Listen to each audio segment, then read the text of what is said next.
மனிதர் உணவை மனிதர் பறிக்கும் வழக்கம் இனியுண்டோ? மனிதர் நோக மனிதர் பார்க்கும் வாழ்க்கை இனியுண்டோ? மனிதர் உணவை மனிதர் பறிக்கும் வழக்கம் இனியுண்டோ? மனிதர் நோக மனிதர் பார்க்கும் வாழ்க்கை இனியுண்டோ?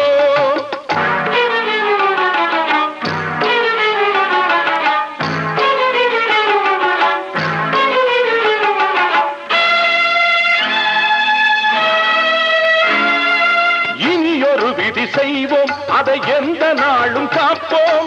இனியொரு விதி செய்வோம், அதை எந்த நாளும் காப்போம். தனியொருவனுக்கு உணவில்லை எனில் ஜகத்தினை அழித்திடுவோம். தனியொருவனுக்கு உணவில்லை எனில் ஜகத்தினை அழித்திடுவோம். தனியொருவனுக்கு உணவில்லை எனில் ஜகத்தினை அழித்திடுவோம். பாரத சமுதாயம் வாழ்கவே,